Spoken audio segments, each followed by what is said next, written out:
Labdien, un esiet sveicināti Vivendi Veselības akadēmijā, kur līdz 10. oktobrim 4 izglītojošu diskusiju un 2 praktisku nodarbību laikā izglītosimies, runāsim par galvas sāpēm un dažādiem tās ietekmējošiem faktoriem.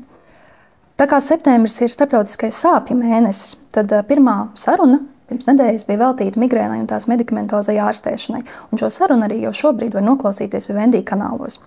Šodienas tēma ir retāk sastopamie galvas sāpju veidi, un turpmākās pusotras stundas garumā sarunāsimies par dažādiem sāpju veidiem, par mītiem, par sāpēm, kā arī par to, kad ir steidzami jāvērš pēc medicīniskās palīdzības, kas ir tā saucamie sarkanā karoga simptomi, ko katram vajadzētu zināt. Un, klausoties šodienas sarunu, katram ir iespēja arī uzdot sev interesējošus, gan ērtus, gan neērtus jautājumus par retāk sastopamajām galvas sāpēm mūsu speciālistēm. Un šos jautājumus var uzdot gan čatā, klausoties un skatoties, gan arī linkā, kas parādīsies uz ekrāna. Un, protams, arī šodienas sarunu varēs noklausīties pēc tam Vivendi kanālos. Mans vārds ir Magīta Tome, es esmu ārsts psihoterapeite, un šodien sarunāšos ar 2 neiroloģiem ar padziļinātu interesi galvas sāpju jomā, ar doktoru Anitu Balcerbulu un doktoru Jolantu Ošiņu. Labvakar. Labvakar. Es aicināšu jūs abas iepazīstināt ar sevi un pastāstīt, kādēļ jūs interesē retās galvas sāpes un kā jūs sastopaties ar tām savā klīniskajā praksē. Labvakar, mani sauc Jolanta Ošiņa, esmu neiroloģe ar padziļinātu interesi galvas sāpēs.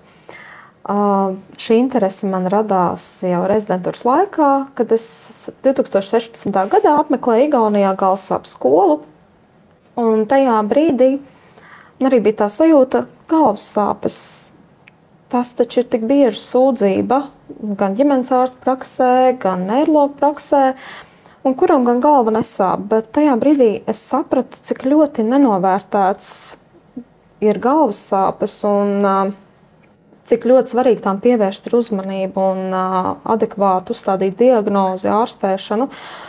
Un tajā brīdī man tik ļoti iepatikās profesors Zaza Kacarava sniegtā lekcija, un kaut kā viss tik forši salikās plaukteņiem, un es nolēmu, ka tā ir tā joma, kas man interesē un kurā es gribu padziļinātāk strādāt. Un kopš tā laika es arī aktīvi piedalos dažādos kongresos, meistarklasēs.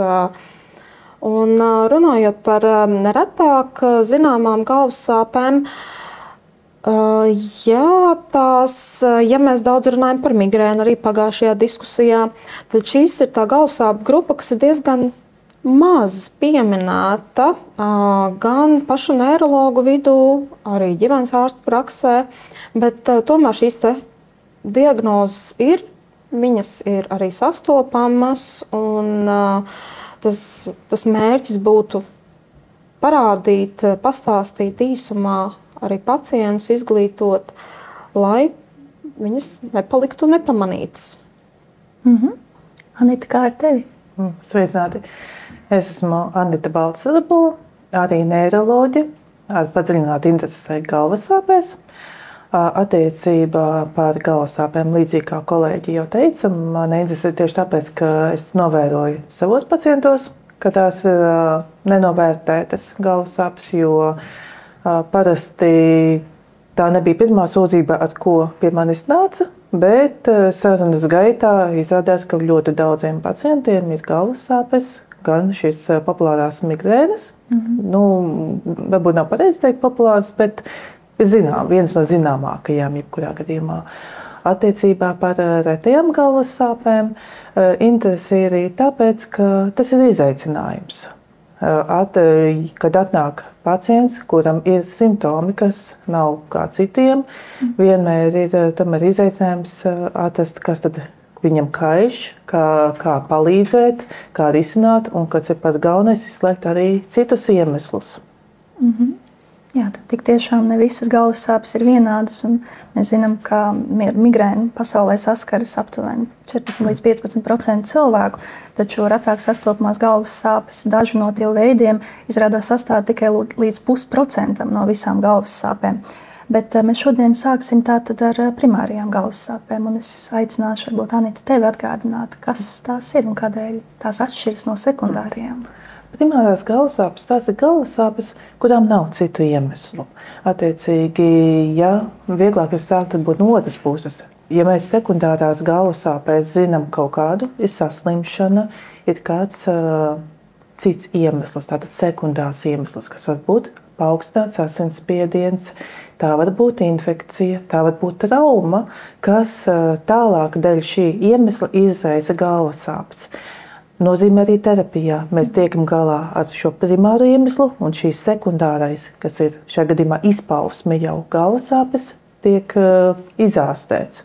Savukārt, primārajām nav īsti tāda neviena cita iemesla. Mēs attēldiagnostiskos izmeklējumos, citos izmeklējumos neatradīsim iemeslu, kas izraisa šīs galvas sāpes. Un tā arī tā galvenā atšķirība.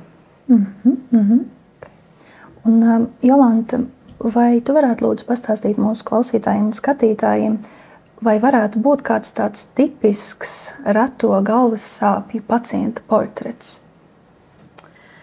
Es teiktu, ka tāds viens tipisks, grūti tā uzreiz tādu vienu portretu, jo tomēr tās diagnozes ir dažādas un tie iemesli, tie triggeri, kas tos izsauc, arī ir ļoti dažādi. Retām galvas sāpēm tas kopīgais ir tas, ka tie pacienti gadiem apmeklē dažādus speciālistus. Viņi netiek adekvāti novērtēti, nepamanīti, un tas arī absolūti nav nosodāms no viena speciālista puses, tādēļ, kad mēs par tām diezgan maz zinām. Viņas ir maz pētītas, viņām ir ļoti maz literatūras datu. Un dažkārt pat ir tā, ka pacientam vienkārši gadu gaitā tās galvas paši par sevi mitējās. Un tā arī viņš līdz diagnozē nav nonācis. Un bieži vien arī šie pacienti nonāk uzņemšanas nodaļā, jo dažkārt tās sūdzības ir tādas pēkšņas, akūtas. Un viņi tiek izmeklēti, nekas objektīvi netiek atrasts, un viņi tiek palaisti uz mājām, izrakstīti. Un tad viņiem nākamreiz atkal atkārtojas kaut kas līdzīgs. Viņi zina, jā, man bija, neko neatrada, bet tāda kopīga gala diagnoze bieži vien arī netiek uzstādīta. Šķiet, tas varētu būt tāds diezgan frustrējošs ceļš. Jā, noteikti pacientam viņam ir tā sūdzība. Un viņam ir tā sāpe, bet jā, viņa netiek atpazīta. Jā, un var arī iztēloties, ka tas kaut kādā mirklī ir nedaudz stigmatizēti. Ka iespējams kāds no malas saka, ka neko jau nevar atrast. Varbūt kāds no tuviniekiem nesaprot, vai varbūt pašam ir sajūta, ko tad es te izdomāju, kas ar mani notiek. Jā, pacienti bieži vien viņi nāk, viņi grib kaut ko atrast. Viņi vēlas tādu redzamu iemeslu. Uztaisīsim magnētisko rezonanci, tad ieraudzīsim varbūt kaut ko. Un tāda vislielākā baila laikam ir no jaunveidojumiem, no audzējiem. Dažkārt arī, protams, atrod tos objektīvos iemeslus, kur var parādīt, lūk, šis te bojājums, tas varētu būt par iemeslu jūsu galvas sāpēm, vai arī tas ir iemesls. Bet bieži vien ir gadījumi, kur mēs neko neatrodam. Tad pacientam liekas, kā? Man taču sāp, kaut kam ir jābūt. Un tātad, ja attēla diagnostiskā izmeklējumā kaut kas ir atrasts, tad tās būtu sekundāras galvas sāpes. Tad tās ir sekundāras, jo primārs galvas sāpes ir galvas sāpes pašas par sevi, tā ir diagnoze. Savukārt sekundārs tas ir simptoms kādai citai saslimšanai. Jā, kā arī Anita iepriekš minēja. Un arī tas, ka nevienmēr arī šīm retiem galvas sāpēm ir pieejama terapija, diemžēl. Un arī reizēm ir tā, ka tās galvas sāpes ir tik īslaicīgas, ka arī, kamēr tā terapija iedarbojas, galvas sāpes pašas pārgājuši. Bet kā ikvienam no mums ir daudz patīkamāk zināt, kas ar mums ir. Jau uzzinot mūsu diagnozi, pat ja mēs zinām, ka mēs varbūt neizmantosim terapiju, bet mēs zinām, kas ar mums notiek, tā ir drošības sajūta ikvienam. Jā. Varbūt arī kolēģis ķersimies klāt pie starptautiskās galvas sāpju klasifikācijas. Kā tad iedalās šīs retāk sastopamās galvas sāpes? Tad primāras retāk sastopamās galvas sāpes iedala klepus, izraisītas galvas sāpes, ar fizisku slodzi izraisītas galvas sāpes, ar seksuālu aktivitāti izraisītas galvas sāpes, eksplozīvas galvas sāpes, durošas galvas sāpes, hipniskas, monētveida galvas sāpes, ar ārējas spiediena iedarbības izraisītas un ar augstumu izraisītas galvas sāpes, un arī jaunas persēžu ikdienas galvas sāpes. Tātad kopumā šīs te visas iedalās pie apakšgrupas citas primāras galvas sāpes. Un primāru diagnozi mēs, kā jau iepriekš noskaidrojām, varam uzlikt tikai tad, kad pacientam tiešām neatrod nekādu objektīvu redzamu iemeslu. Jā. Un šķiet, ka ir tik daudz sarežģītu nosaukumu un droši vien arī sarežģīta diagnostika, arī kā tu mini. Bet varbūt mēs varētu par katru atsevišķi parunāt, teiksim, sākot ar fizisku piepūli saistītām galvas sāpēm, kas ir šīs primārās klepus izraisītās galvas sāpes. Ja mēs runājam par fiziskas slodzes izraisītām galvas sāpēm, tad tās ir galvas sāpes, kas rodas spēcīgas, intensīvas fiziskas slodzes laikā. Kāds intensīvs treniņš, jebkāda veida tā slodze var būt, bet tiek minēta, ka viņai jābūt gan intensīvai. Un parasti šīs galvas sāpes ir apusējas, viņas ir parasti spiedoša rakstura, varbūt arī pulsējoša rakstura. Ļoti daudzveidīgi, bet viņas ir gana pēkšņas un varbūt arī gana satraucošas pacientam. Un vienmēr pie pirmreizējas epizodes būtu tomēr jāvēršas pēc palīdzības un jāizmeklē, vai nav kādi sekundāri iemesli. Un tie biežākie sekundārie iemesli, kas varētu būt, ir asins izplūdumi. Tie ir asinsvadu sašaurināšanās sindromi, asinsvadu atslāņošanās, ļoti daudz dažādu iemeslu. Un bieži vien jau arī ir tā, ka pacientam, teiksim, ja fizikas slodzes laikā, treniņu laikā, sporta zālē pēkšņi ir tādas spēcīgas galvas sāpes. Pirmoreiz mūžā visbiežāk viņš arī izsauc neatliekamo medicīnisko palīdzību un arī nonāk uzņemšanas nodaļā, kur tad viņš tiek izmeklēts. Jā. Ļoti līdzīgas, viņas mēdz arī pārklāties, ir ar seksuālu aktivitāti saistītas galvas sāpes. Ja arī seksuāla aktivitāte tā ir kā savu veidu fiziska slodze, un bieži arī pacientiem, kam ir gan fizisku slodzi saistīts galvas sāpes, viņiem ir arī ar seksuālu aktivitāti saistīts galvas sāpes.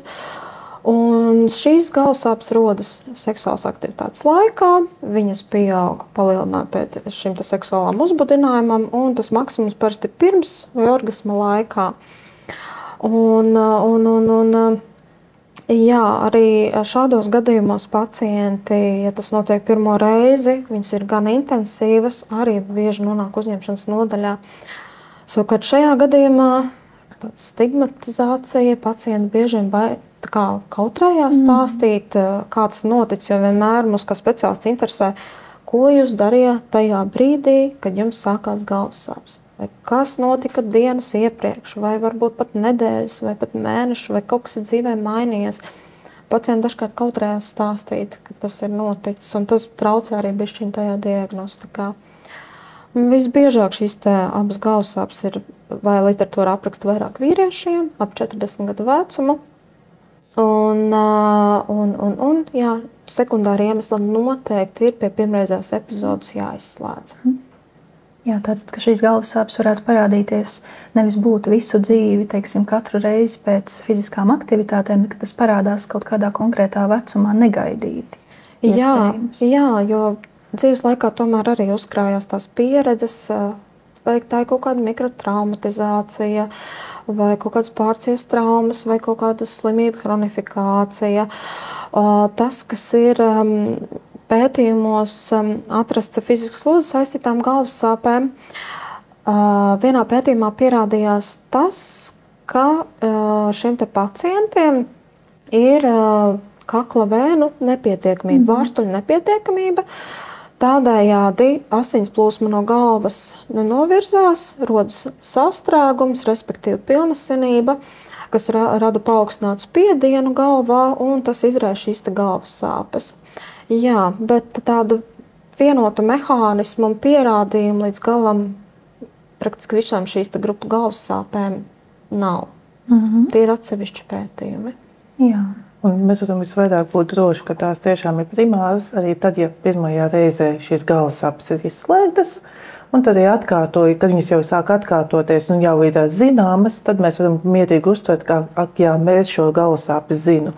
Bet pirmajā reizē noteikti ir jāizmeklē, šajā gadījumā tiešām jābrauc uz neatliekamo uzņemšanas nodaļu, jo viena no biežākajām, kā jau kolēģi teica, izpausmēm varbūt šie ir asins izplūdumi, attiecīgi asinsvada patoloģijas, kas ir noteikti jāizslēdz.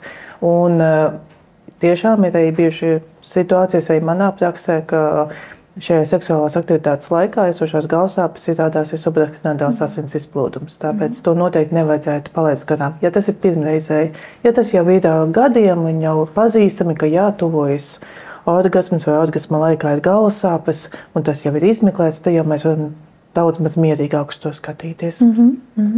Jā. Vai, Anita, tu varētu lūdzu pastāstīt, kas ir šis subarachnoidāla hemorāģija? Jā. Attiecīgi šis subarachnoidālais asins izplūdums, tas ir tajā gadījumā, kad plīst kāds asinsvads un starp smadzeņu apvalkiem izplūst asinis. Cilvēkam tajā brīdī būs ļoti stipras galvas sāpes. Te mēs varam bišķiņ jau pieskaties, jau tālāk kolēģis stāstīs par eksplozīvajām galvas sāpēm, jo tā simptomātika ir praktiski tāda pati, ka sajūta it kā, ka kāds ar kuvaldu ar lielu āmuru būtu iesitis tikko pa galvu. Pēkšņas ļoti stipras galvas sāpes. Tas notiek tāpēc, ka plīst asinsvads un asinis izplūst. Kāpēc ir sāpes? Tāpēc, ka smadzeņu apvalkos ir ļoti daudz nervu gaļu. Un līdz ar to ir ļoti sāpēt visa galva. Plus vēl sākas sprandas stīvums varbūt. Tāpēc, ka jo ir kairināti šie apvalki, kas iet apkārt galvai, un tālāk šie apvalki turpinās jau ap muguras smadzenēm. Un tā kā tur ir papildus tilpums, asinis, tad arī spranda paliek stīva, sāpīga. Papildus, kas nebūtu raksturīgi primārajām galvas sāpēm, varbūt redzes traucējumi, varbūt nepatika pret gaismu, varbūt tādas zīlīšu izmaiņas, attiecīgi ļoti daudz šādu simptomātiku. Bet varbūt tikai vienas pašas galvas sāpes. Kāpēc tas tā notiek? Varbūt ir asinsvads kāds bijis paplašināts, tā saucamais asinsvadu bumbulītis, saucamais anērisma, kas ir neatklāta, jo, cilvēkam dzīves laikā, vai viņš ir piedzimis, vai viņam ir izveidojusies tādu, viņš nezina, un pie lielāka spiediena plīst.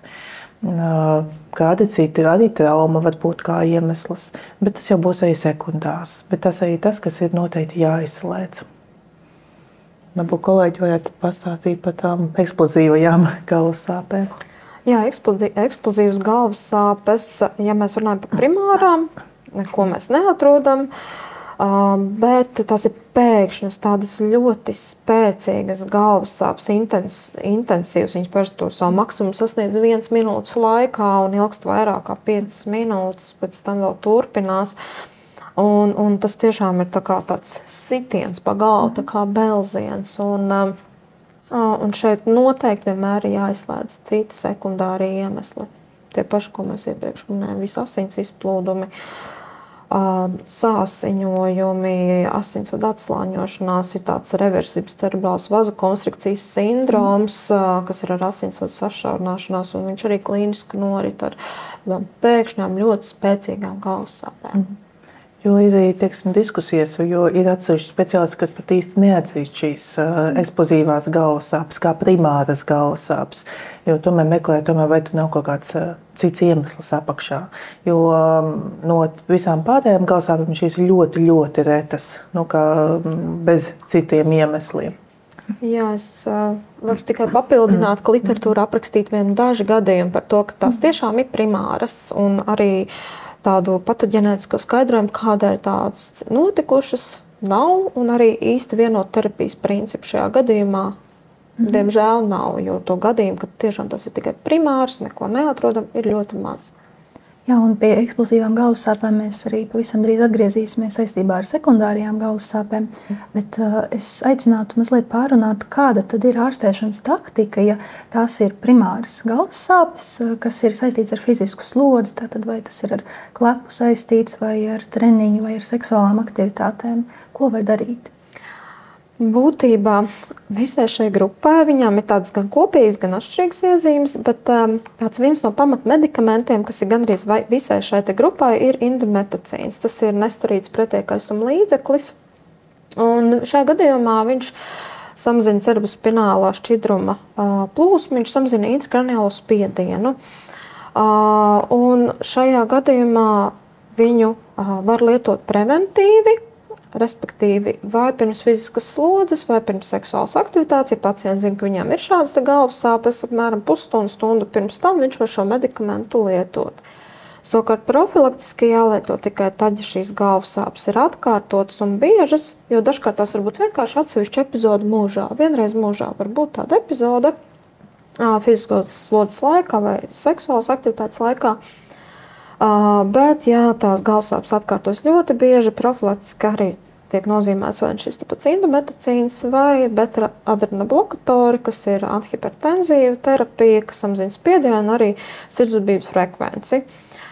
Ar indometacīnu, diemžēl, šis ir medikaments, kuram ir diezgan daudz blaknes, tādēļ tas tiek ļoti piesardzīgi lietots un tādēļ arī mums ir ļoti rūpīgi jāredz pats pacients, jāizvērtē gan viņa šī galvassāpju problēma un diagnoze, jo tikai tiešām tad, ja mums ir pamatots aizdomas par konkrētu diagnozi, mēs šo medikamentu varam nozīmēt. Un otrs arī, protams, skatīties pacienta vispārējo profilu, viņa blakus saslimšanas, jo šim medikamentam var būt gastrointestīnāls blaknes, noteikti piesardzīgi pacientiem pat nebūtu ieteicams ar kūņģa čūlu vai asiņošanām. Kardiālu risku viņš paaugstina, kardiocerebrālu, vaskulāru notikumu risku.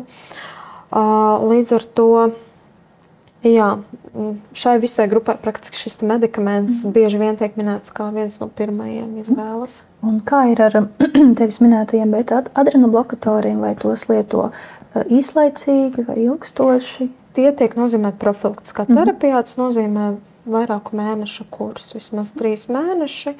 Lai paskatītos, vai šis medikaments ir efektīvs. Jā, tā tad ir gan pieeja, kur varbūt reizes medikaments, gan arī profilaktiskā terapija. Tieši tā. Jā, un līdz ar to, ja mēs zinām, ka varbūt profilaktiskā terapija, tad tas nozīmē, ka ir arī gadījumi, kur šīs sāpes tiešām atkārtojas. Tātad arī katras fiziskas slodzes, piemēram, laikā mums arī ir ienācis jautājums. Tātad šeit ir stāsts pusaudzim skriešanas laikā bieži sāp galva. Sāpes ir kādu brīdi, arī pēc skriešanas, nav ļoti stipras.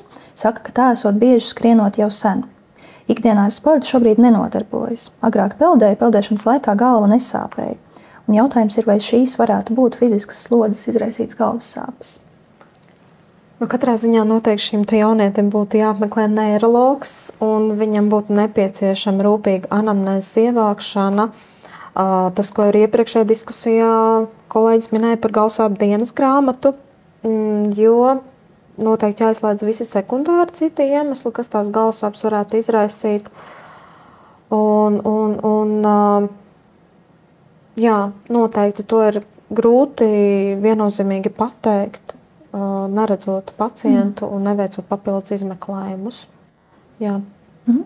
Anita? Es teiktu, ka līdzīgi, jā, tāda iespēja pastāv, bet bez apskates diagnozi uzstādīt, tas būtu diezgan riskanti, jo tad, ja ir kaut kas tur tomēr apakšā kā cits, ko varbūt cilvēkam, kas ar to ikdienā nesaskarās, viņam neienāk prātā, varbūt, ka vēl kāda cita simptomātika, vēl kāda cita jautājuma, kam pievērst uzmanību. Un tikai pēc šīs sarunas mēs varam pateikt, ka jā, ar lielāku varbūtību tās varētu būt fiziskās slodzes, bet var jau būt, ka šīs sarunas laikā mēs uzstāpums vēl kaut kādu blakus aspektu, kas liek domāt, varbūt tomēr mums vēl jāparokas dziļāk un tur ir kaut kāds cits iemesls. Ļoti iespējams, ka varbūt skriešanas laikā viņam kāda elpcēja problēma, viņam ir hipoksija, un dēļ tās arī var rasties galvas sāpes. Tādēļ, jā, noteikti būtu jāredz pacients klātienē, lai varētu to izvērtēt. Jā. Tad varbūt mēs varam, pirms mēs dodamies tālāk, pārunāt, vai jūsu pieredzē ir kādi tādi īpaši atmiņā iespiedušies gadījumi saistīti ar primārām retākām galvas sāpēm, tieši kas ir saistīts ar fizisko aktivitāti. Vai pacienti, teiksim, nāk arī ar šo konkrēto sūdzību, vai drīzāk varbūt tas parādās kaut kur ievācot anamnēzi? Es domāju, ka es esmu sastapusies neatliekamajā palīdzībā, uzņemšanas nodaļā ar šādiem pacientiem. Tādā ambulatorā praksē es teiktu, ka mazāk. Biežāk tas, ka viņi nonāk ar pirmreizē ar tādu akūtu sūdzību, bet jāsaka gan, ka bieži vien tomēr atrodam kaut kādu sekundāru iemeslu. Jā, tāds primāras, viņas ir tik reti sastopamas un jā, vairāk tieši ar sekundāriem iemesliem ir nācies saskarties. Es pievienošos, man arī tās, kas ir bijušas, lielākā daļa tomēr ir bijušas sekundāras. Jā, tātad cik ļoti tiešām ir retas šīs reti sastopamās galvas sāpes. Mēs varētu tagad pieskarties galvas sāpēm, kas ir saistītas ar tieši fizisku stimulu, teiksim, ar augstuma izraisītām galvas sāpēm. Kā ir ar tām, kas tas ir, kad ar to sastopas? Anita, varbūt to var sākt. Ar augstumu šiem var būt divu veidu.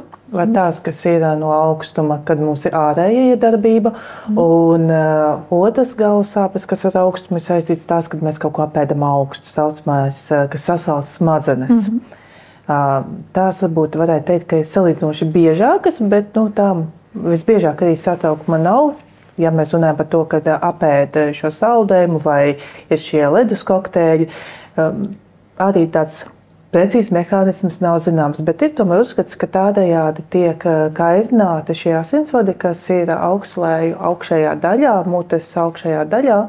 Viņi sākumā saraujās, pēc tam izplešās un tādējādi kaitina šo nervu sistēmu, kas tālāk jau aiziet līdz trigminālajai sistēmai, līdzīgi kā pie migrēnām bija. Un nodot informācijas smadzenēm, ka ir sāpes. Labākais, ko darīt, ir pārtraukt šī augstā saldējuma ēšanu. Tas nav bīstami, tas ir drīzāk nepatīkami.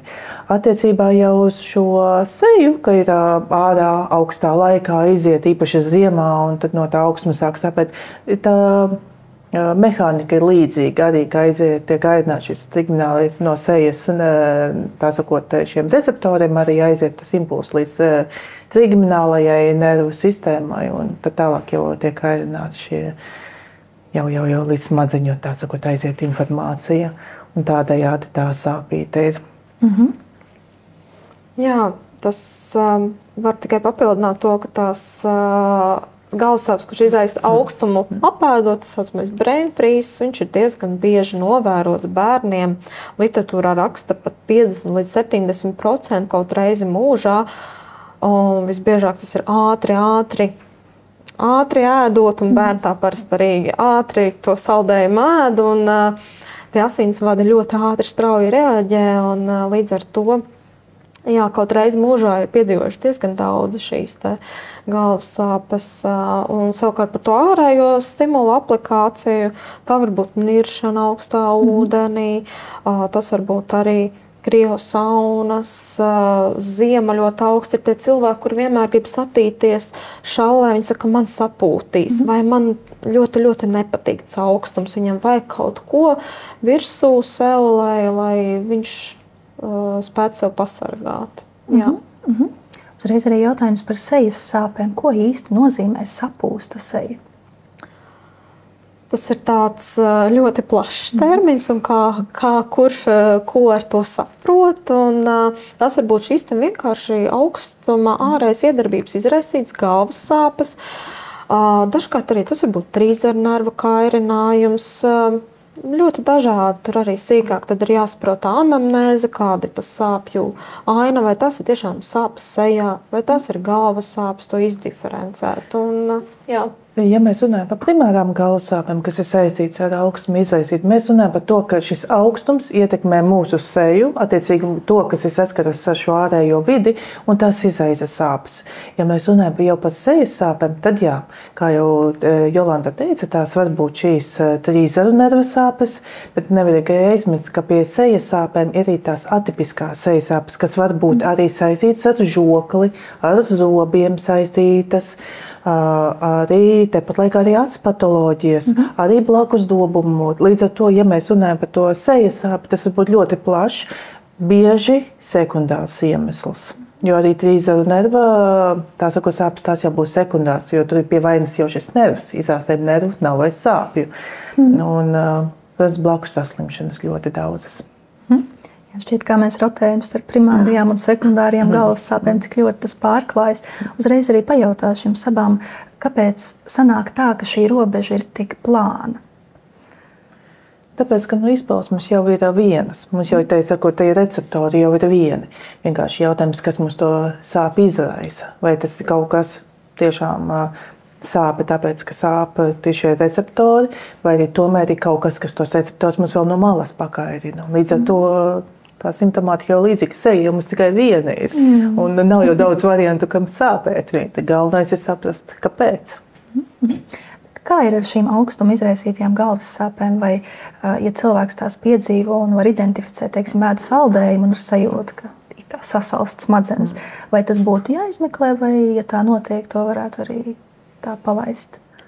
Parasti ir tā, ka, ja tā ir ārēja augstuma iedarbība, pārtraucot stimulu, apmēram 30 minūšu laikā tām sāpēm vajadzētu pāriet. Tas ir arī pēc tā klasifikātora, un arī vēlreiz pieminēšu, visām šīm galvas sāpēm, tāpat kā migrēna, ir savi kritēriji, pēc kuriem vadoties tikai mēs varam šo diagnozi uzstādīt.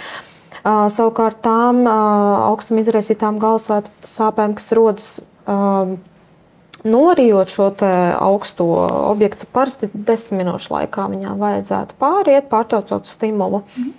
Es domāju, ja pacientam vienreiz mūžā, kas tāds ir bijis, viņam nav uzreiz tūlīt akūti jāskrien uz uzņemšanas nodaļu, jāizmeklējās, vai viņam kaut kas ir bijis. Bet, ja tas paliek jau traucējuši un tas atkārtojās nemitīgi, tad es noteikti ieteiktu vispirms vērsties pie neirologa ambulatorija un saprast, vai ir nepieciešama kāda papildus izmeklējumi. Tas vairāk, tas sarkanākais karoks šajā visā ir tādas pēkšņas, ļoti spēcīgas galvas sāpes, vairāk tieši tas eksplozīvais raksturs, kas liktu mums domāt par kaut ko steidzīgu un steidzīgi meklēt palīdzību. Nu jā, un ja pie augstuma varētu pieskarties, tad drīzāk, ja tā sāpe nepāriet kaut kāda iemesla dēļ, ja visu laiku iesāpējās un vēl turpinās, paiet pusstunda, stunda, diena un vēl turpinās. Nu, tas nav raksturīgi noteikti. Tad jā, varbūt būt, ka ir tā sakritība, ka tas augstums šķiet, ka viņš bija kā primārais, bet ir kaut kas cits. Bet ja mēs runājam tieši par augstumu, tad šīm sāpēm diezgan ātri tomēr jāpāriet pārtraucot stimulu.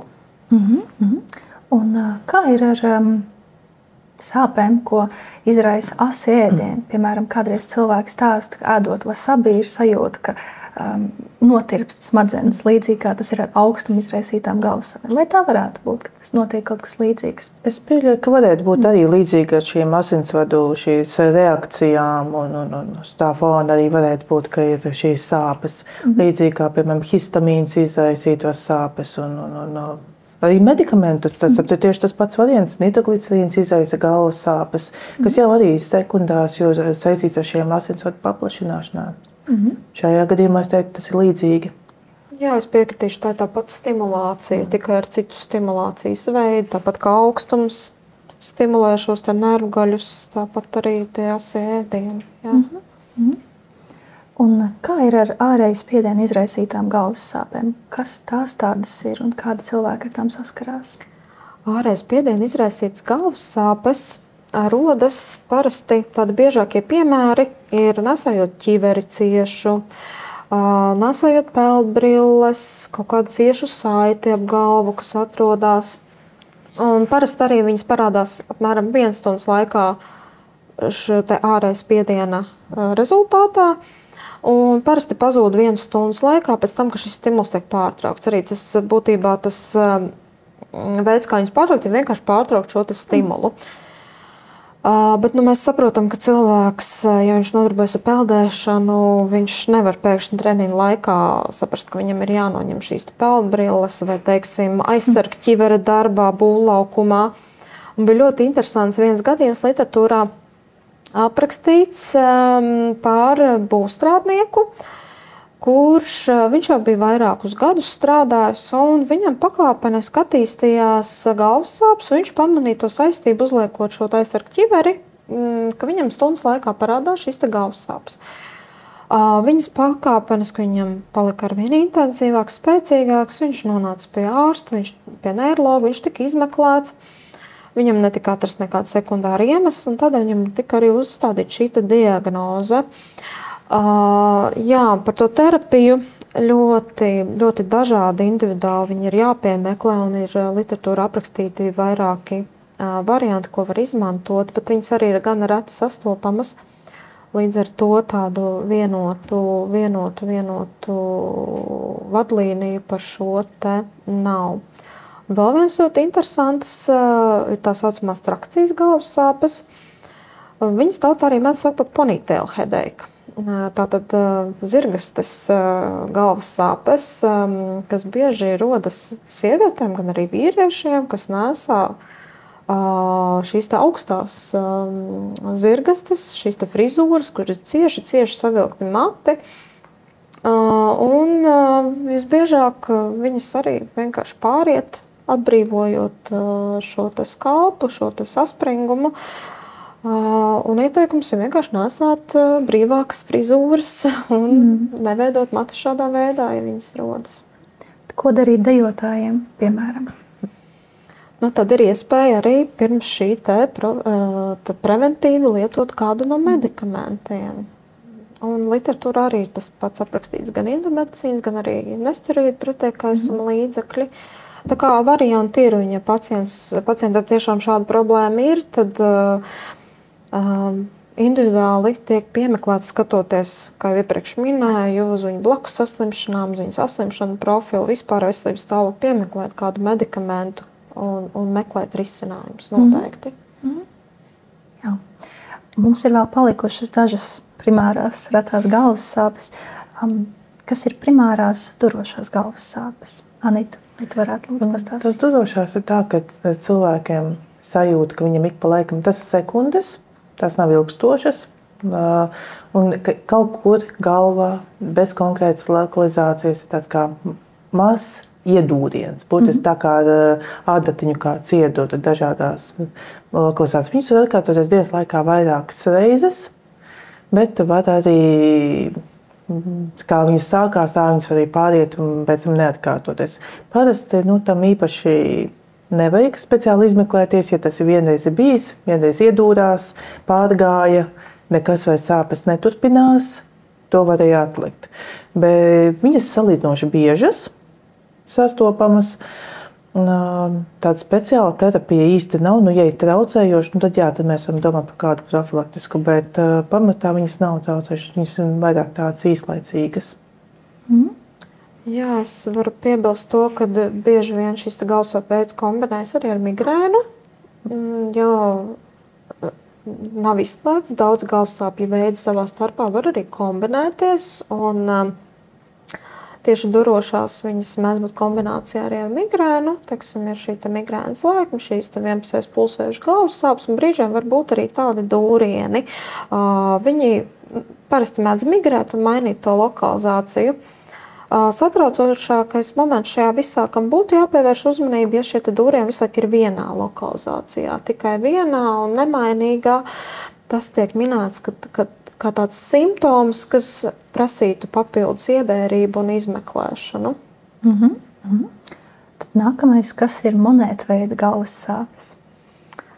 Monētveida galvas sāpes, literatūrā apraksta numulāras galvas sāpes, dažādi šie termini. Viņas ir apaļas formas vai elipses formas noteiktām asām robežām, visbiežāk pakauša rajonā.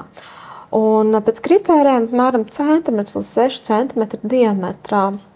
Un tā arī tiešām šie pacienti apraksta ka viņiem sajūta tā kā tāds aplis uz galvas, tā kā tā tiešām monēta būtu uzlikta.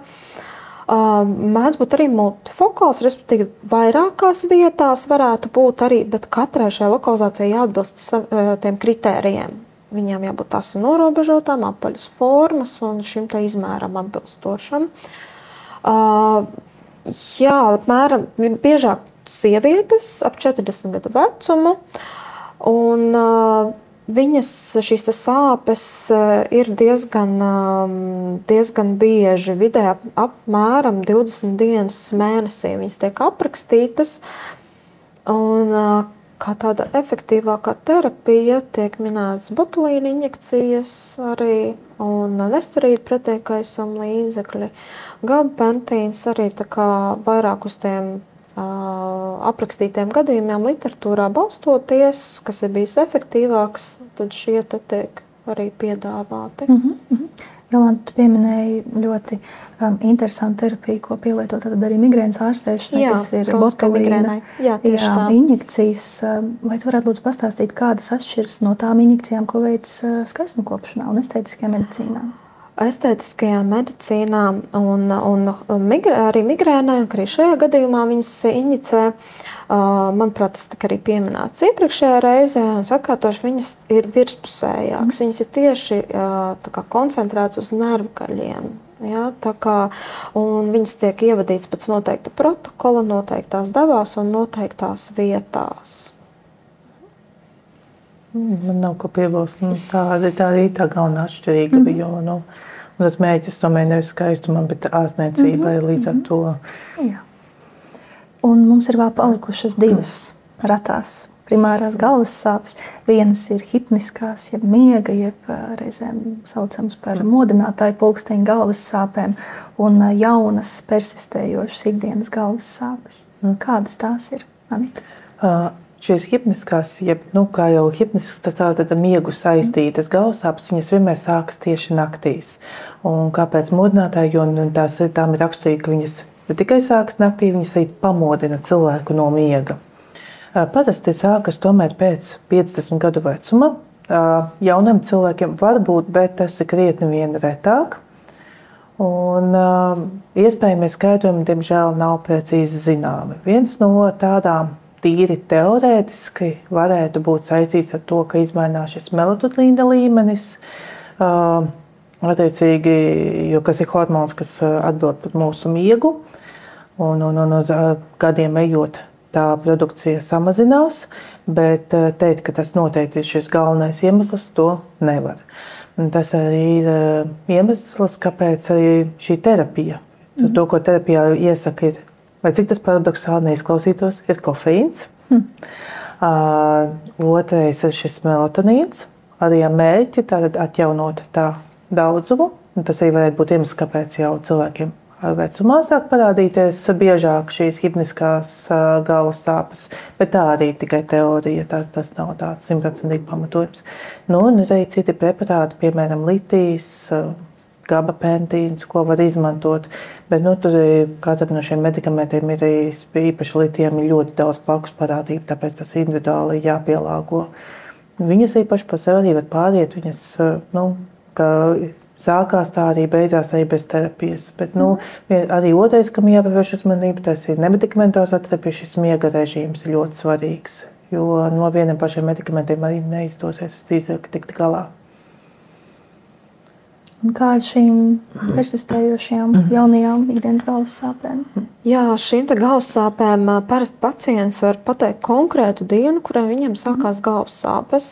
Nesen arī manā klīniskā praksē bija pacienti, kuri pateica, konkrēti šajā dienā man sākās un vairs nav pārgājis. Jau 2 mēnešus man katru dienu sāp galva. Un tāds apmēram arī tas stāsts par šīm galvas sāpēm ir.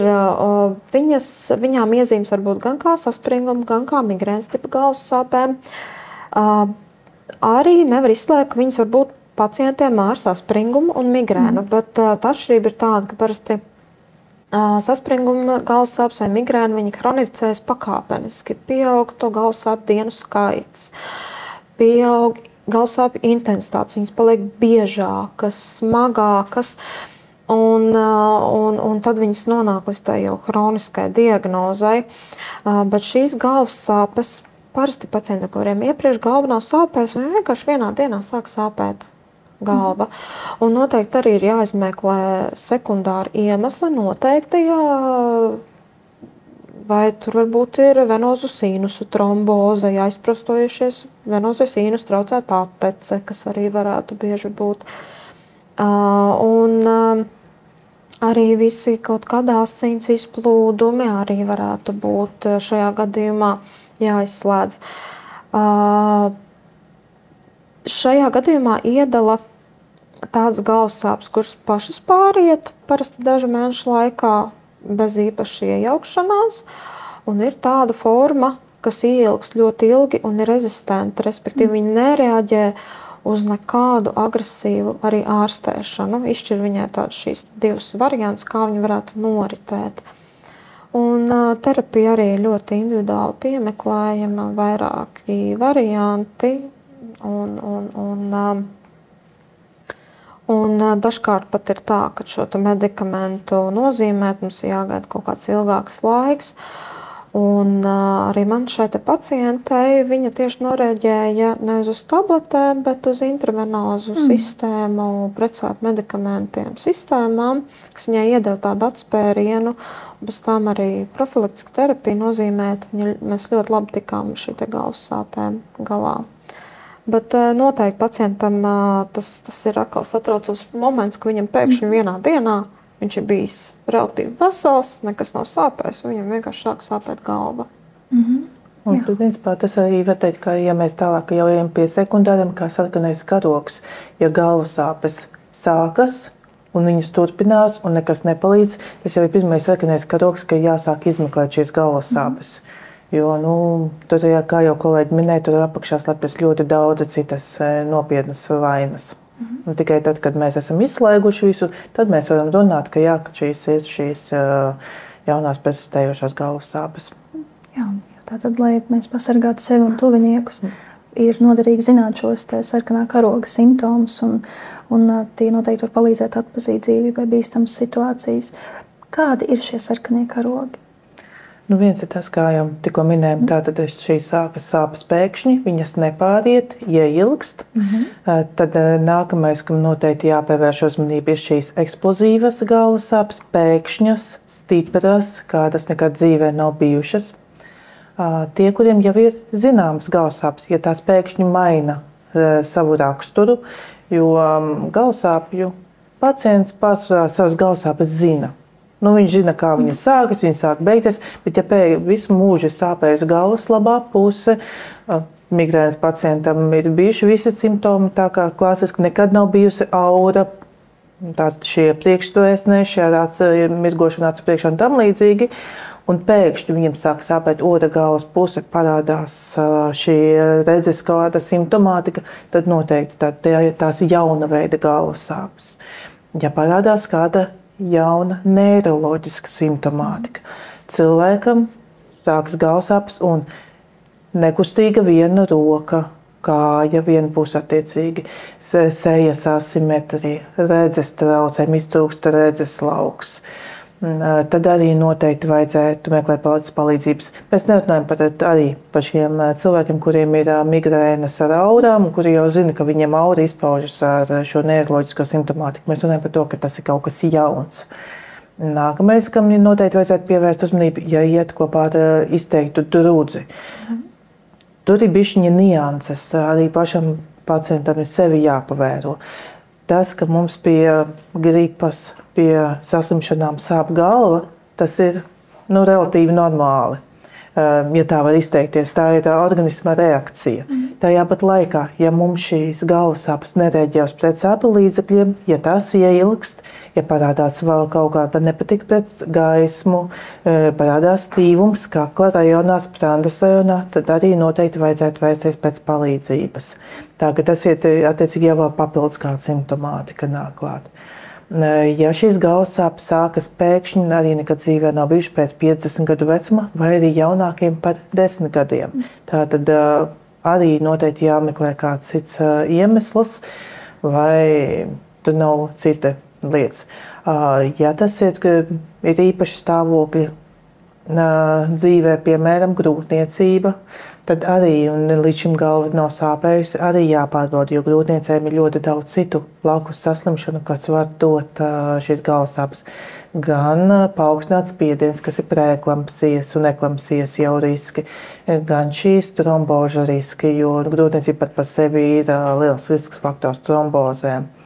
Tātad, kā jau tika minēts, šīs venozo sinus trombozes, tātad attiecīgi mums galvā ir tādas, tā saucamie tādi, kur ir sakopojumi, kas tā saucas, un tu viņi var notrombozēties. Vai tur ir šie paši aneirismi, šie bumbulīši asinsvadu, kas var plīst. Varbūt arī hipofīzes, tā sakot, arī viena noteikta daļas plīsums, apopleksija.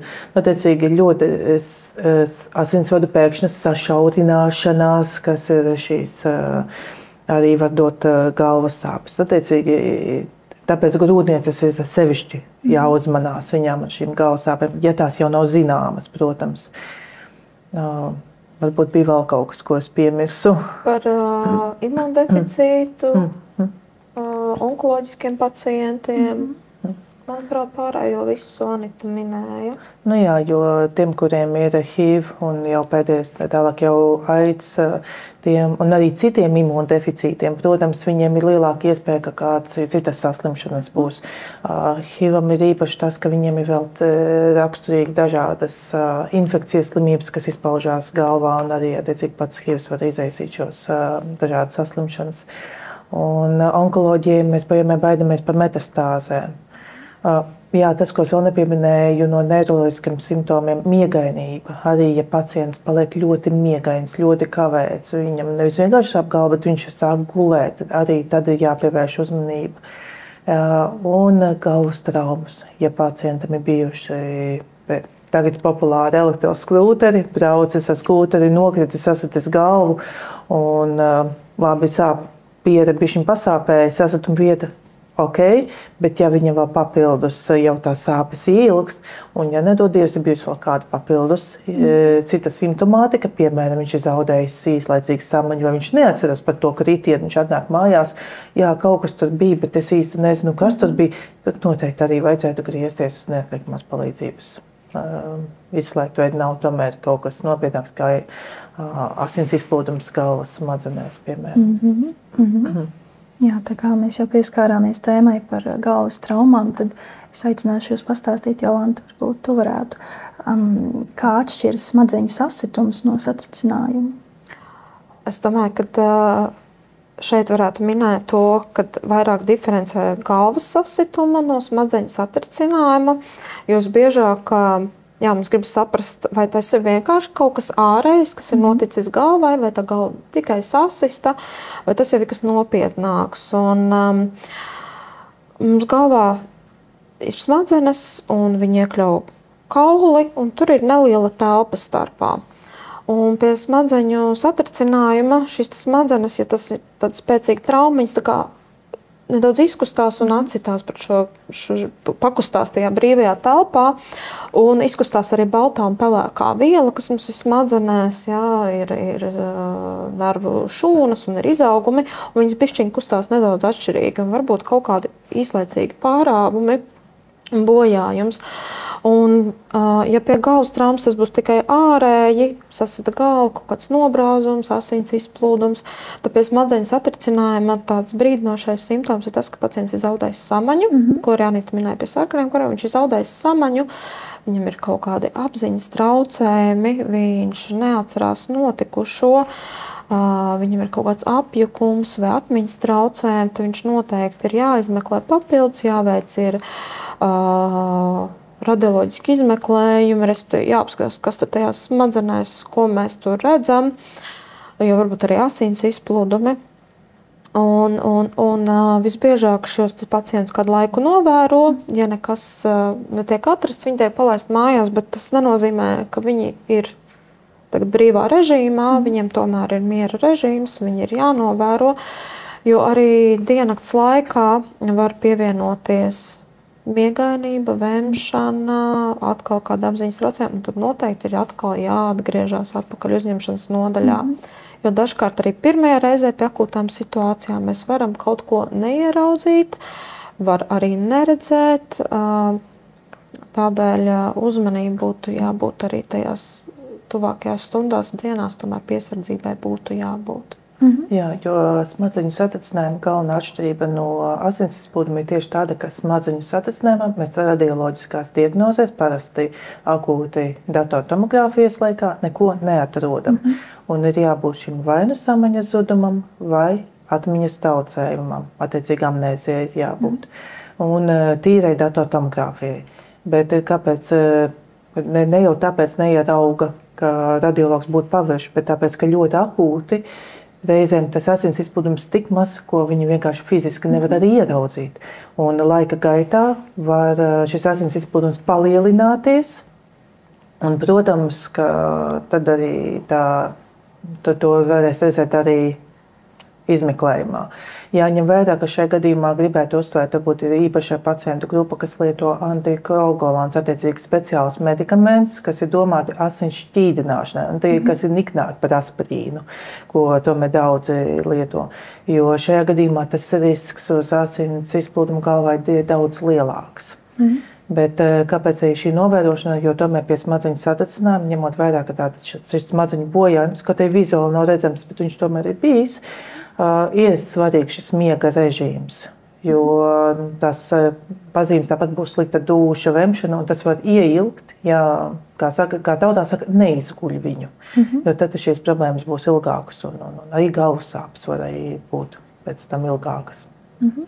Jā, es varu piebilst to, ko Anita ļoti labi minēja par šīm vēl riska pacientu grupām, kas lietos viņa šķidrinošu medikamentus, veci cilvēki, kuriem smadzenes ar laiku zaudē savu apjomu, vairāk brīvas vietas rodas šajā te galvas kausā un arī ātrāk šeit asins izplūdumi, jo viņiem vienkārši rodas brīva vieta, kur rasties. Un noteikti jāņem vērā šie vecie pacienti un citas riska grupas, kuras īpaši būtu jānovēro un jāizmeklē. Vai tā ir patiesība vai mīts, ko reizēm saka, ka pēc galvas traumas, kas ir vairāk nekā neliels punds, nedrīkst iet gulēt? Tas ir, es domāju, tas ir tādēļ radies šis te uzskats, baidās no tā, ka pacients varētu aiziet gulēt un nepiecelties. Ja šajā galvā ir noticis kaut kas vairāk nekā tikai sasitums un kaut kāds asins izplūdums, jo vietas mums galvā ir tik, cik viņas ir. Un ja tas asins izplūdums tur būs, viņš spiedīsies, viņš var kaut kur spiest un var nospiest mūsu smadzeņu stumbru. Un tas jau var būt ar letālu iznākumu. Varbūt, ja. Līdz ar to tādēļ, es domāju, radies šis uzskats, vienkārši baidās no tā, ka pacients varētu nepamosties, aizejot gulēt. Varbūt Anita ir vēl kāds komentārs. Jo pats miegs attiecīgi jau neietekmēs to, vai tur būs asins izplūdums, nav, vai būs tur trauma, vai nebūs. Bet otrais, kas varētu būt šī mīta pamatā, ir tas, ka taču jānovēro, jo ja aizmigs, mēs taču kā varam zināt, ka cilvēks ir miegains. Tad viņš jau guļ, varbūt tāpēc viņš guļ, ka viņš ir miegains. Un varbūt īzāk tās bailes ir tās, kas arī rada šo sajūtu. Un par to ierobežoto telpu es pilnīgi piekrītu. Līdz man neatceros, kurš no pasniedzējiem kādreiz teica, ka mūsu galvaskaus ir kā konservu buņģa. Un principā apkārt tātad ir šis cietais korpus un iekšā šis saturs ir mūsu smadzenes. Un konservu buņģa jau nevar palikt ne lielāka, ne mazāka, un ja tur ir asinis, ja tur ir tūska, tad tur jau vairs nav diži, kam vairs izplasties. Tā, ka tādā veidā. Jā, un šķiet arī, ka šie sarkanā karoga simptomi ir, to ir gan daudz, iemeslu ir vēl daudz vairāk, bet kā jūs, spriežot no savas kliniskās pieredzes, teiktu, kuros brīžos būtu jāvēršas uzņemšanās slimnīcā un kuros brīžos vajadzētu saukt ātro palīdzību, kuros brīžos varētu pierakstīties pie neirologa plāna veidā? Es domāju, ka noteikti šīs galvas sāpes ir pirmo reizi mūžā šādas visspēcīgākās, kādas bijušas, kaut kas jauns nebijis. Arī pie zināmām galvas sāpēm, ja viņas pēkšņi maina savu raksturu, ja viņas ieilgst. noteikti ir jāvēršās neatliekamā palīdzībā. Tāpat arī grūtniecis, ko Anita īpaši uzsvēra. Noteikti grūtniecis vienmēr papildus. Mēs baidamies kaut ko palaist garām. Tas ir īpašs stāvoklis, organisms mainās. Mainās tā fizioloģija organisma. Un viss, kas ir kaut kas jauns, nebijis, spēcīgs, intensīvs, jādodās ir akūti izmeklēties noteikti. Nu, varbūt tāds, ja cilvēkam tomēr nav pilnīgas pārliecības, ko darīt, un ir šīs galvas sāpes, ir šis ģimeņu konsultatīvais tālrunis, kas ir ārpus darba laika sazvanāms, tad vienmēr var droši zvanīt arī uz to, un tad nokonsultēties. Un ja tiešām arī tur otrā pusē tomēr sēž mediķis, un ja viņam būs aizdomas, viņš pats izsauks šo neatliekamā palīdzību. Darba laikā tomēr arī ir opcija piezvanīt ģimenes ārstam, jo, protams, ka mēs arī katrs esam speciālisti savā jomā. Nevienam nav jābūt speciālistam medicīnā, izņemot, protams, pašus mediķus. Tāpat kā es nebūšu speciālists automehānikā vai, piemēram, IT jomā. Es prasīšu padomu kādam, kurš ir speciālists, un tāpēc katram cilvēkam viņš ir tuvākais ģimenes ārsts, un ārpus darba laika šis ģimenes ārsts konsultatīvais tālrunis, to noteikti nevajadzētu aizmirst. Un tad, attiecīgi, ja ir šaubas, vienmēr var piezvanīt un pajautāt. Par to jau neviens, kā saka, nekāds pārmetums jau neteiks un nedarīs. Jā. Un, ja mēs varētu tagad pievērsties sekundāriem galvas sāpēm tā pavisam konkrēti, tad kā jūs abas teiktu tā maksimāli īsi un koncentrēti, kā jūs teiktu, kas ir svarīgākais par sekundārajām galvas sāpēm? Ja vajadzētu pateikt 3 teikumos. Drīkst arī 5. Zināt savas saslimšanas, laikam tas būtu tas primārais. Jo, ja mēs zinām jau, kas mums kaiš, un kaut kādas pamatlietas sev jau esam novērojuši, tad mums vismaz jau arī mēs sev varam palīdzēt un arī speciālistam, kas mūs izmeklē. Jo iemesli sekundārajām var būt ļoti daudz. Varbūt tādās lielās grupās, tātad tās var būt traumas, tās var būt hemodinamikas traucējumi, piemēram, paaugstināts asinsspiediens, tās var būt saslimšanas, kaut kādas vīrusu saslimšanas, tātad saistīts. Tās var būt ar mutes, sejas, žokļu sistēmu saistītas. Tās, ja mēs runājam par hemodinamiku, arī ar cukura līmeņa izmaiņām asinīs, piemēram, ļoti strauji cukura diabēta, ja ļoti krītās šis cukura līmenis. Tāda veida attiecīgi. Attiecīgi zināt, ja mēs zinām šīs jau kaut kādas, ja mums ir cukura diabēts, mēs zinām, ka pie kaut kādām noteiktām lietām var samazināties cukurs, mums var būt galvas sāpes. Ja mums ir asinsspiediens, pirmais, ko mēs darām, pie galvas sāpēm izmēram spiedienu. Un tad mēs redzam, varbūt, jā, mums ir ļoti augsts, tātad mēs zinām, ko darīt. Ja mums ir iesnas, mums ir klepus, tad mēs zinām jau sevi, tātad tās var būt galvas sāpes. Tātad zināt jau sevi. Tas ir tas pirmais, ar ko vajadzētu pievērst uzmanību, un tad pārējais jau atstāsim speciālistu rokās.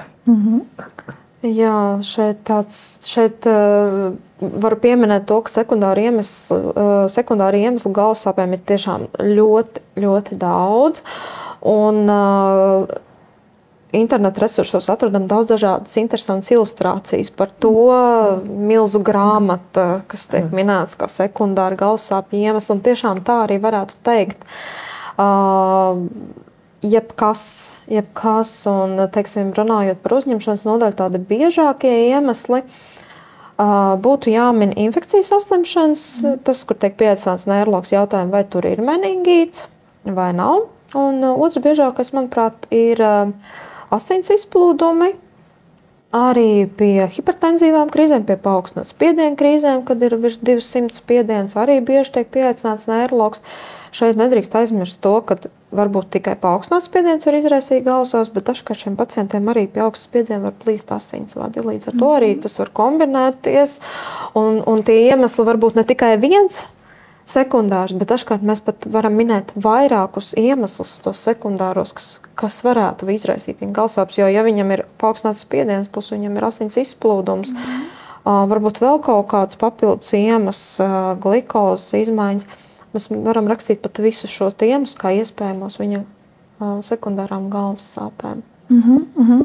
cik ļoti, ļoti daudz šo iemeslu. Jā, varbūt jūsu abu pieredzē ir kāds klīnisks gadījums, kaut kas, kas ir īpaši iespiedies prātā. Tāds viens no pēdējā laika interesantākajiem, kas ir atsevišķa grupa pie sekundārām galvas sāpēm, ir saistīts ar dažādu vielu lietošanu un arī to atcelšanu.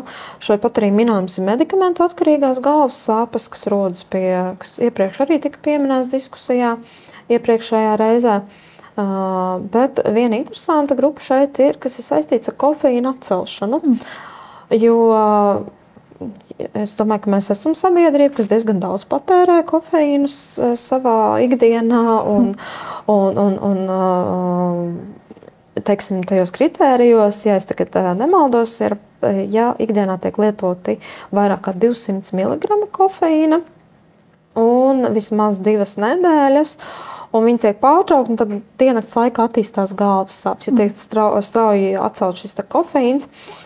Un tad dažkārt cilvēki, viņi izdomā, es gribu dzīvot veselīgi, es vairs negribu tik daudz kofeīnu, viņi zina, ka kofeīns ir slikts pārmērīgi, un 1 espresso, 2 espresso, jau 6 espresso. Un viņiem attīstās galvas sāpes. Jā, un viņi nesaprot, kādēļ, un tā strauja atcelšana tiešām ir izraisīga galvas sāpes, jo tas izraisa atkal asinsvadu paplašinājumu, jā, ja asinsvadi bija sašaurināti, viņi paplašinās, un atkal šis te viss mehānisms var izraisīt galvas sāpes, un pacients nesaprot, kādēļ man pēkšņi sāp galva. Un tad mēs runājam, kas ir mainījies. Jā, ziniet, doktor, es beidzu dzert kafiju, un tad izrokam to iemeslu, kā iespējam. Protams, sākumā mēs ierunājam, kā iespējam, un tad jau pēc tam meklējot risinājumus, tad ilgāku laiku novērojot, varam tiešām pateikt, ka visticamāk arī šis te bija tas jūsu iemesls. Nu, es varu teikt tā, ka reizēm ir ļoti grūti arī izšķirt, kuras tās primārās un sekundārās, jo, piemēram, arī man bija kliente, kurai bija galvas sāpes ilgstoši. Pirmais iespējas ir tā, ka tās varētu būt ar asinsvadiem saistīts, jo pacientei bija 2 insulti ļoti jaunā vecumā. Vienas bija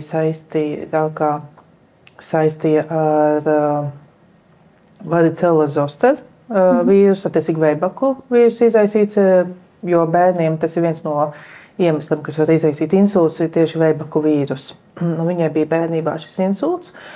Neatceros, 15 vai 16 gadu vecumā. Un otrais insults jau bija ap 20 gadu vecumu.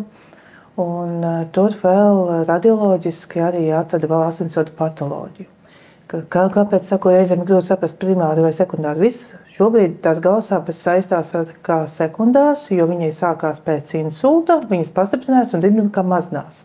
Bet interesantākais tajā visā ir tas, ka viņai galvasāpes bija jau arī pirms pirmā insulta. Un tās galvasāpes bija ļoti raksturīgi kā pie migrēnas lēkmēm, attiecīgi pēc visiem kritērijiem. Ar to es gribu pateikt, ka reizēm arī, lai cik mums būtu klasiski arī šie sekundāri iemesli, mēs nekad 100% arī bieži vien nevaram pateikt, kurš ir tas galvenais, jo mēdz pārklāties. Mēs visi dzīvojam diezgan ilgu dzīvi, paldies Dievam, bet tas nozīmē, ka arī iespējams kaut kādām saslimšanām ir ļoti daudz. Un viena pati galvasāpe neizslēdz arī citas galvasāpes uzslāņošanos.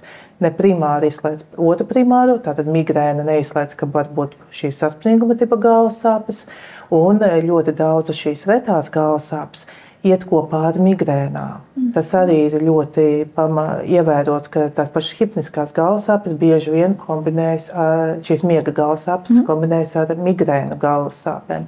Bet tas jau nenozīmē, ka mēs dzīves laikā nevaram arī saslimt, un mums nevar uzslāņoties arī citas šīs sekundārās galvasāpes. Tas ir īzaru nerva iekaisums, pakauša nerva iekaisums, saslimšanas. Nu, šajā gadījumā, piemēram, insulti. Izklausās, ka neiroloģa darbs ir mazliet tāds izmeklētāja darbs, ja mēs runājam par ratajām galvas sāpēm un sarkano karoga simptomiem. Bet mums ir sasniedzis arī jautājums, kurš skan šādi. Man galva sāp no mazotnes, bet gadu atpakaļ novēroju, ka guļot ap 3 līdz 4 no rīta sāk sāpēt galva. Un tad negribas pat kustēties. Ko es varētu darīt un ko varbūt būtu jālieto? Vai šīs varētu būt šīs hipniskās galvas sāpes? No hipniskām galvas sāpēm pacients pamostās. Viņas pamodina. Tas ir arī saucamās modinātāja pulksteņa galvas sāpes. Šeit svarīgi saprast, ko es īsti no tā jautājumā neuztvēru. Vai pacients pamostās no galvas sāpēm, vai viņš vienkārši no rīta pamostās, vai tajā naktī pamostās, un viņš saprot, ka viņam sāp galva. Ir vairāki iemesli, kādēļ galva varētu sāpēt no rīta. Ir šīs galvas sāpes, kas ir atkarīgas no ķermeņa pozīcijas. Tas ir saistīts ar spiedienu izmaiņām galvā. Jā. Noteikti negribētos uzstādīt kaut kādas diagnozes un pateikt vienu konkrētu iemeslu. Būtu vērtīgi pacientam rakstīt galvas sāpju dienas grāmatu. Svarīgs šis aspekts, kā es minēju, vai viņš pamostās dēļ galvas sāpēm, vai viņš pamostās vienkārši un viņš saprot, ka viņam sāp. Un noteikti būtu jāveic arī neiroloģiskā apskate, ko mēs arī vizītes laikā veicam, lai saprastu, vai ir kaut kādi neiroloģiski fokāli simptomi, vai kaut kas mums tajā apskatē rada bažīgus. Un tad saprast, vai nepieciešami vēl kādi papildus izmeklējumi. Bet noteikti šajā gadījumā es ieteiktu ambulatoru neirologu vizīti un līdz tai pildīt galvas sāpju dienas grāmatu. Jā. Un arī pašai padomāt, vai kaut kas tomēr nav mainījies arī dzīvē. Līdzīgi kā Jolanta minēja par šie kafijas pārtraukšanu, arī šeit varbūt tas ir jauns darbs, varbūt kaut kas ir vēl izmainījies dzīvē. Es nesaku, ka 100% šis ir šis gadījums, bet tā ir tās lietas, kurām noteikti vajadzētu pievērst uzmanību, arī pildot kalendāru. Un ir arī vēl viens jautājums, patiesībā divi. Kā uzlabot, uzturēt savu galvu pēc iespējas veselāku? Tad jautājums iespējams par profilaksi. Un kas patīk galvai? Teiksim tā, galvai patīk veselīgs dzīvesveids. Pie veselīga dzīvesveida mēs varētu runāt gan šīs miega režīms, jo miegs ir ļoti svarīgs un regulārs miegs. Tad mēs jau runājam par šo nemedikamentozo profilaktisko terapiju. Ir svarīgi, lai vienā laikā iespēja robežās iet gulēt un arī plus mīnus vienā laikā celties, tajā skaitā brīvdienās. Tas, kas ir visgrūtākais. Jo galvai patīk regularitāte un režīms. Galvai patīk, ka mēs pietiekami uzņemam šķidrumu. Ja jautājums, cik tad mums ikdienā jāuzņem, tad ir tāda ļoti vienkārša formula – 30 ml uz kilogramu diennaktī. Tad katrs cilvēks arī aprēķina, cik viņam ir nepieciešams šis šķidruma daudzums. Ja ir grūti uzņemt tīru ūdeni, es zinu, ka tas ir galvenais arguments, mēs jau varam sevi apmānīt. Pieliekam citronu šķēlīti, pieliekam gurķīti, ābolīti klāt. Internetā var atrast tik daudz recepšu, kā to ūdeni uzlabot. Pat ja kad drusku sīrupiņu pieliksim, nekas traģisks nenotiks, ja vien tā mēs sevi piespiedīsim izdzert šo ūdens glāzi, vai vienkārši noliekam blakus to ūdens pudeli, ik pa laikam padzerties. Ja viņa mums būs kaut kur istabas otrā galā, necelsimies mēs pēc viņai pakaļ, bet ja būs pie rokas, mēs atcerēsimies un vēlāk, jo tas būs ieradums. Regulārs maltītes. Viena lieta, kas var provocēt migrēnas laikmes, ir izlaistas maltītes. Tātad regulāras, pilnvērtīgas, brokastis, pusdienas, vakariņas, plus mīnus arī pēc iespējas līdzīgos laikos, bet iespēja robežās. Sportošana. Ja mēs runājam par migrēnām patīk aerobā slodze. Attiecīgā profilaktiskais līdzeklis varētu būt šī aerobā slodze. Ja saspringuma tipa galvas sāpēm, tad vairāk šie spēka treniņi atkal ir izpētīts, ka vairāk ir efektīvi. Bet jebkurā gadījumā šī fiziskā slodze, bet arī nepārspīlējot. Nevajag vienā dienā izdomāt, tagad es šodien skriešu maratonu. Visi jādara pakāpeniski un saprāta robežās. Stresa menedžments, tā izskaitā. Viena no tām rekomendācijām ir laicīgi celties, vismaz 40 minūtes ātrāk. Kāpēc?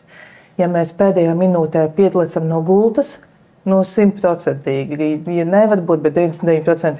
Kaut ko mēs uzgāzīsim uz drēbēm kafiju, mēs nepēdīsim. Pēdējā momentā, ak, Dievs, autobus aizgāja ar degunu, vai tagad ir tieši sasteigums stunda, un katrs šis posms mums paceļ stresa līmeni augstāk.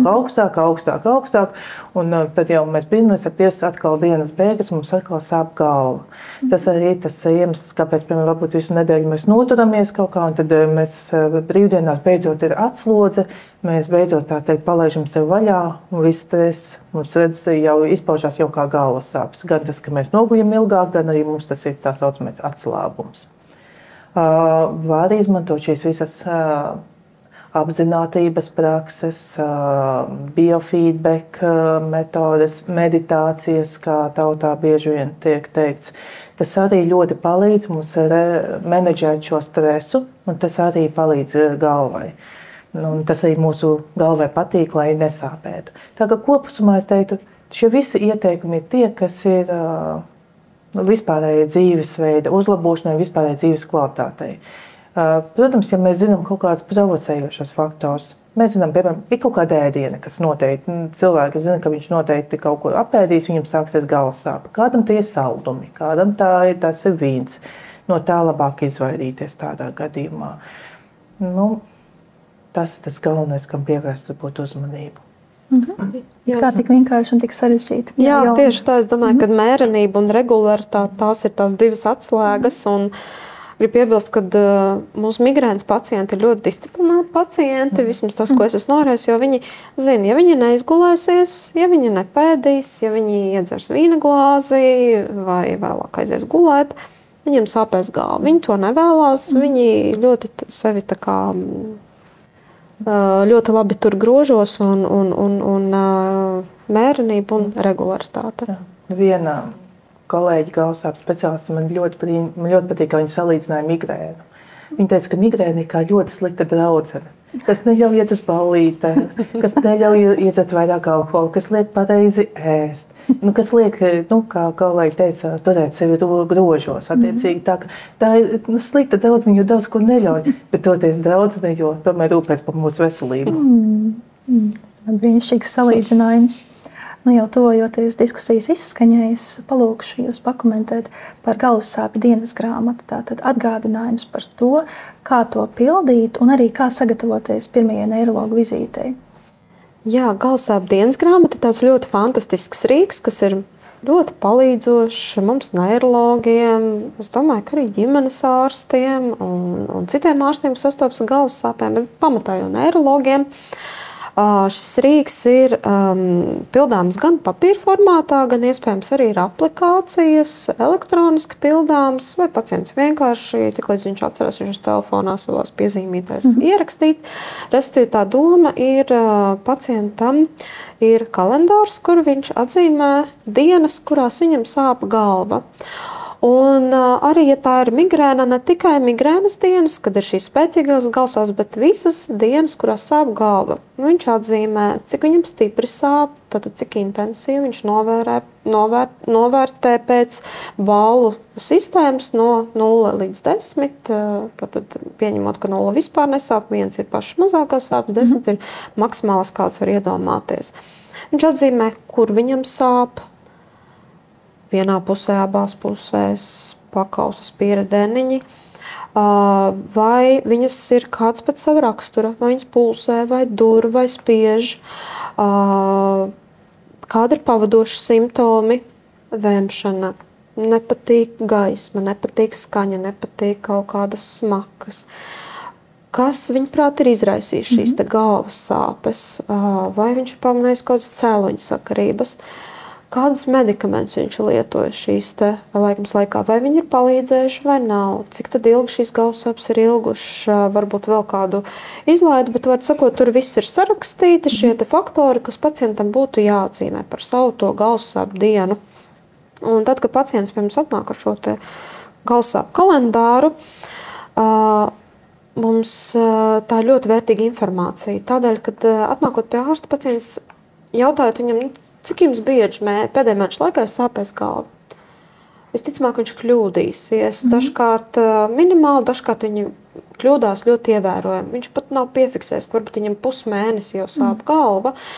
Viņš visbiežāk pēkšņi neatcerās medikamentu nosaukumus, ko viņš tur ir lietojis, vai baltu, vai dzeltenu, vai kādu citu tabletu. Un tad mēs mēģinām izzīmēt, ko tad viņš tur ir lietojis, un vai palīdzējis, vai nē.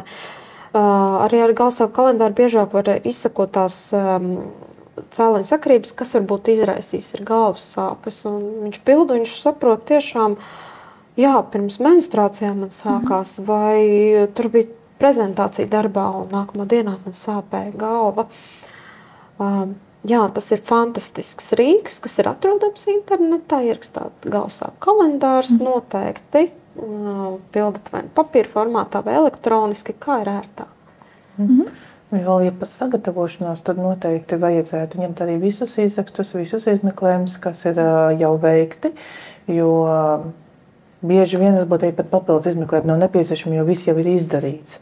Speciāli kaut ko taisīt pirms vizītes nevajag. Ja būs nepieciešams, vizītes laikā to arī uzrakstīs, nozīmēs. Ļoti svarīgi būtu paņemt visus medikamentus vai vismaz uzrakstīt sarakstīņu ar medikamentu nosaukumiem, devām un kā tiek lietot. Jo standarts ir, vai jūs ar kaut ko slimojat? Nē. Bet vai ir lietot medikamentus, un tad sākas spiediens zāles, cukura zāles. Cilvēks jau ir tik ļoti jau saradis ar savu saslimšanu, ka viņš jau vairs to neuztver. Tas ir tāpat kā man pašai personīgi, ja man jāsaka par saslimšanām, man ir redzes traucējumi. Es jau tos neuztveru jau kā saslimšanu, jo es jau no bērnības, ja man ir redzes traucējumi, jālieto kontaktlētas vai brīles. Un es to vienkārši, es esmu pie tā pieradusi, ja tā ir saslimšana, jā, vispār, ja tā ņem, tad slimību klasifikātora tāda ir. Un cilvēkam, kuram ir šis cukura diabēts un ir ateroskleroze, holesterīns, viņš jau tam neseko līdzi. Un tad vismaz, ja ir medikamenti, mēs jau spējam arī orientēties un tad jau uzdot šos tēmētos jautājumus. Ja ir izraksti vispār ideāli, jo mums jau ir daudz, kas jau tiek pateikts priekšā, mums jau nav vēlreiz viss jādara no jauna un jāievāc papildus anamnēze. Jā, tāda klasika, man liekas, uzņemšanas nodaļā, ar ko slimojat, neko, ko lietojat, ir maisiņš ar medikamentiem. Jā, tā kā pacienti bieži vien arī samulst ārsta kabinetā, kaut kādā mērā viņiem sliekas mulsinoši un daudz informācija tiek aizmirsta. Tādēļ, ja arī nebūs tas kalendārs, mēs tāpat izmeklēsim, izrunāsim, bet ja viņš ir lieliski. Jā. Un kas būtu tā ceļamaize vai galvenie punkti, ko jūs gribētu iedot līdzi mūsu šodienas skatītājiem? Es teiktu, laikam, pērot sevi, sekot līdzi savam veselības stāvoklim un atkārtošos vēlreiz, ja ir kādas neskaidrības, ja ir šaubas, ir ģimenes ārsta konsultatīvais tālrunis. Tas ir ērtākais un drošākais, kur tiešām var droši zvanīt un interesēties. Jo ne jau vienmēr mēs esam spējīgi paši izvērtēt, paši mediķi reizēm nav spējīgi izvērtēt savas sūdzības, jo tomēr cilvēks no malas to redz daudz objektīvāk un skaidrāk nekā mēs paši. Un tādēļ arī ir šāda lieliska opcija arī izveidota. No manas puses tas, ko es gribētu pacientiem teikt, kad nenovērtējiet par zemu savas galvas sāpes. Viņas ir vērā ņemamas, viņas ir izmeklējamas, viņas ir apskatāmas un viņas ir izrunājamas. Un tas nav tikai, galva sāp, jo tāds, manuprāt, ir daudziem uzskats, kuram gan nesāp galva. Neatstājiet viņus novārtā, vienmēr var rast risinājumus. Tagad īsajam atkārtojumam es aicināšu jūs abus vēlreiz nosaukt sarkanā karoga simptomus mūsu klausītājiem. Tātad tās ir pēkšņas, jaunas, intensīvas, mainījušas raksturu. Parasti īpaši vērīgi pacientiem virs 50 gadu vecuma un jaunākiem par 10 gadu vecumu. Tie ir pacienti ar blakus saslimšanām, onkoloģiju, HIV saslimšanu, sistēmas saslimšanām, piemēram, sistēmas sarkanā vilkēde un citas, kas ir ar imunsupresīvu stāvokli, nomākt imunsistēmu. Tās ir grūtnieces, tās ir drudzis, tā ir fokāla neiroloģijas simptomātika, respektīvi runas traucējumi, kustību traucējumi, līdzsvaru koordinācijas traucējumi. miegainība, apziņas traucējumi. Tad tas būtu pozas maiņa, jā, galvasāpes, kas mainās pie ķermeņa pozīcijas, traumas. Tas ir laikam tas, kas nāk prātā vismaz. Jā. Paldies jums abām, kolēģis, par vērtīgajām atziņām, par cerības iedvešanu, par izglītošanu. Un paldies arī jums, cienījamie skatītāji un klausītāji, par jūsu jautājumiem, par jūsu klausīšanos un klātbūtni. Un es atgādinu, ka šīs diskusijas ierakstu varēs arī noklausīties un noskatīties Vivendi kanālos.